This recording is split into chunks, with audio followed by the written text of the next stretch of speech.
There are a lot of heavy topics we have to tackle right now, for sure.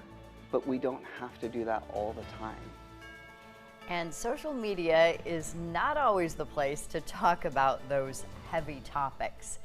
We all know how aggravating and divisive sites like Facebook can be. Maybe a little too well. They can also be really useful. In fairness, Des Moines Facebook users taking the platform back to its originally intended purpose, even if it takes all year long to do it. WHO 13's Jody Long reports. The average person spends about an hour a day posting, liking, sharing, and scrolling through Facebook. Over the last year, the pandemic had users spending more time on the social media platform than ever before. What are you arguing about? And after a year like 2020, and Facebook was a very dark place for me, and I didn't want it to be.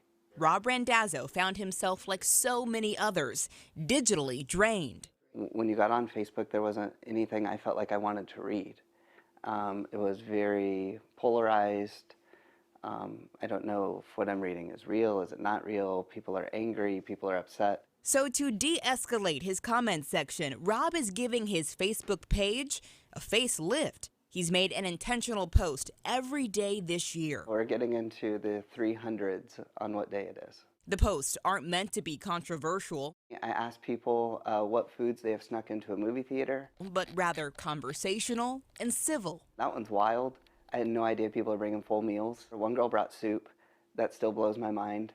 I posted that, the one about I-235. It's never about the number of likes each post gets, but the daily statuses are doing exactly what Rob hoped they would.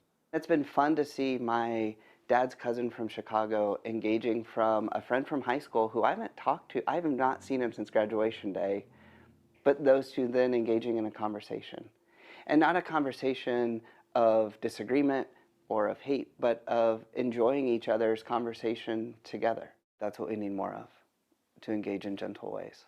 An entry point to connect simple conversations into more meaningful dialogue. One of the saddest things I found over this past year is hearing about people who have unfriended each other on Facebook. Family members who have unfriended each other because politically we're at a place we have to begin to find space to move closer to each other to be able to figure out how to move forward. At a time when civil discourse is hard to find, Rob is hopeful it can return.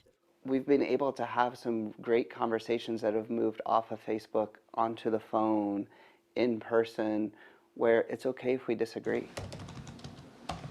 I have lost track twice, and I've posted the wrong day. It's been easy to lose track of time this year. I'm off by one day right now, and I'm not sure what to do. But Rob's 300 and some odd days closer to bringing compassion back into the conversation. I've enjoyed bringing a little bit of hope and light each day into people's lives. And again, I know that seems all so silly when we're talking about Facebook. But I still think it can be used in a good way. People want a space to be able to connect and talk to people that they might not even know. In Des Moines, Jody Long, WHO 13 News. Rob's biggest takeaway from this past year is the value of engaging with people who don't think like you or agree with you.